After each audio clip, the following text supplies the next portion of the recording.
mga kababayan, ma'am sir. This is Jam, the Filipino channel. Ang inyo pong lingkod. So today is January 17, 2026. At tayo ngayon ay papunta dito yan sa may Outplay Center sa may Paz Street, Barangay 677 Paco, Manila po yan.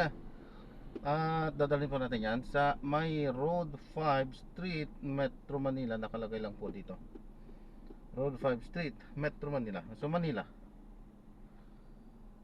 hindi ko alam kung saan banda yan eh. Basta nakalagay kasi Road 5 Street. O mamaya sasabihin ko, titingnan ko pag nakarating na po tayo doon. Okay, so maraming salamat po sa panonood. I mean, magbabalik po tayo mamaya konti po. Hang na po natin sila. Disclaimer lamang po ang content po natin ni Kalsada at hindi ang passenger. Kaya naman sakasakali man po na may marinig kayo, mga pangalan ng lugar, pangalan ng tao, pangalan ng organizations, government o private man yan, ay wala pong kinalaman ng channel nito at wala pong pinapatungkulan. Lahat po ng pinag-uusapan dito ay pawang dito lamang po yan sa loob at wala pong pinapatungkulan sa labas. Okay po, magbabalik po tayo mamayang onte pag nakuha na po natin itong ating susunod na mission. Oh, walang signal. Ano ba yan? Ayan. At samantala makinig tayo ng mga nagbabagong balita at mga talakayan habang tayo ay papunta doon sa ating susunod na mission. Ay,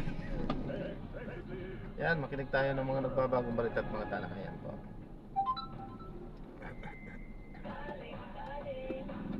Parts na yung civilization 4 alas sa DZMM naman yun.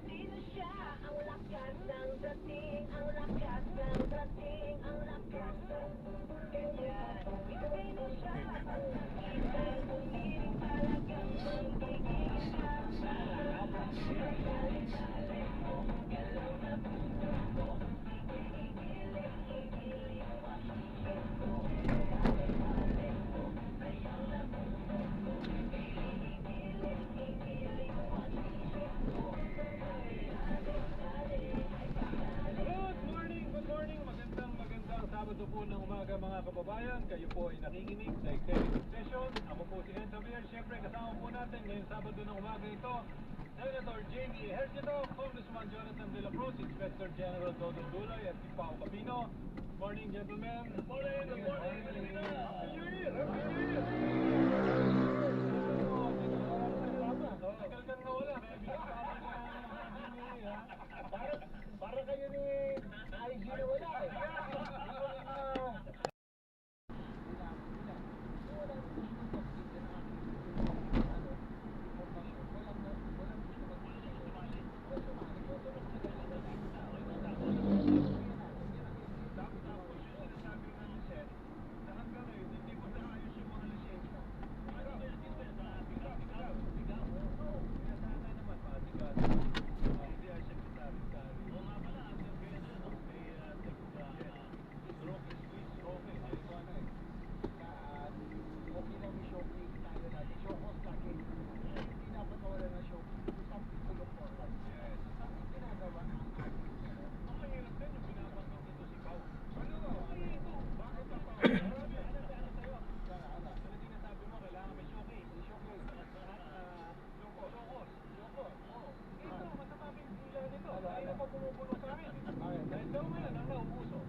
Konti na lang ang natitirang panahon para makukuha yung lahat ng istra natin.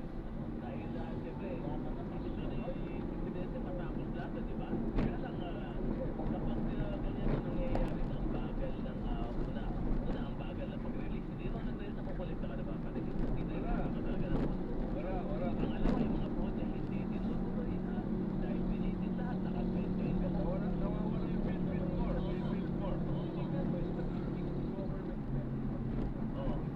40% lang eh.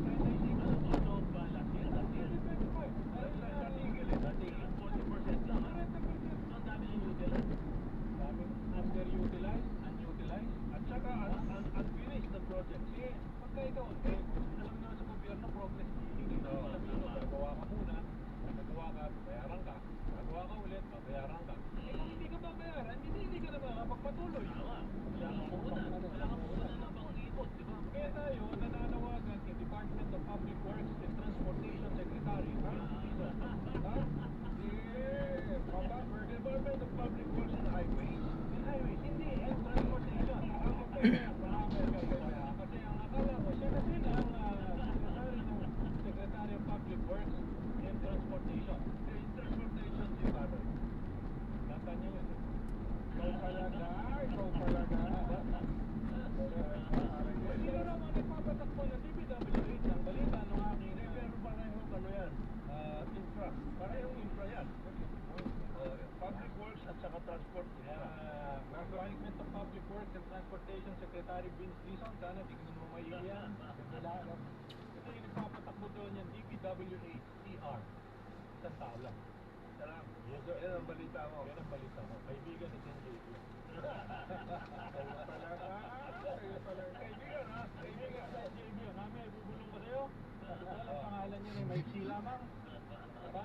In the meantime, meron din dalawa pa na kailangan na infra nito. Classroom. 24,000 yan. Ito ang tanong ko dyan. Nilipat nyo ngayon sa DPWH. Oh, yes. Ano mo ngayon? Idarian. Meron bang Gab- technical expertise? Of course, meron. Sa municipal, sa local government units na pwede mag-cooperate. Kasi ano yan may survey firms yan. Alam mo ang nangyayari sa countryside. Pagpahirap nila sa ano yan? Day in, day out, pagkuha ng statistics yan. Yun talaga trabaho niyan. Kaya pagka inaklot niya sa taas, asintado. Oh, tama. Hindi ka nanguhula. Hindi, magkakaya yan. Yung 40s. Hindi, yun eh. Of course, may mga na other units na kinuha natin from Brazil. Bolsonaro. Oo. Yung 40s, ginawa po yan. Ginawang program yan para yung mga bata huwag mag-drop out sa eskwelahan. Sinusuportahan ng mga tao. Pero may end yun. May end yun. Dapat may sunset provision yan. May sunset na end yun yan. May end yun kapag na-complete na yun sa education ng bata. Nawawala No. CPN. May sunset provision yan. The whole program may sunset provision. Hindi yung sunset, hindi na pinansin. Tinuloy-tuloy. Institutionalized. Tama. Yung naipit nagkaroon ng Medical assistance. ay supported yung budget reform. Kaya lang, maipit kasi universal debt care. So gusto natin dito. Dapat bawasan yung maipit. Kasi gumaganda ng universal debt care. Dapat yung ayuda. Actually, preno na. Sunset na yan eh. Just go scholarship. Medical. Yung pa rin habang ginagawa yung personal health care. O yung 4Bs? Oo. Medical, ano? Talaga yung Pero talaga, should be at the forefront of budget planning for any future government. Pero scholarship ba? Relevant pa ba ngayon? Lalo yun yung libre na tertiary. Kailangan pa rin. Para sa mga para sa mga eskwela. Kailangan na support. At least yung pabangin Libre pa yung tuition. pagbili ng Wala ka namang pambaon. pambaon. Transport. Yan ang mga problema dyan. Out of pocket, marami dyan yung mga projects ng mga bata. Lalaki din na. Precisely. Yan ang mga importante mga work. Baka nakakalimutan na yung role ng government. Ano ba ang role ng government? Nakikita ka lang naman ng struggle for prosperity. If you have to equalize the opportunities within the country resources. So people will have social mobility.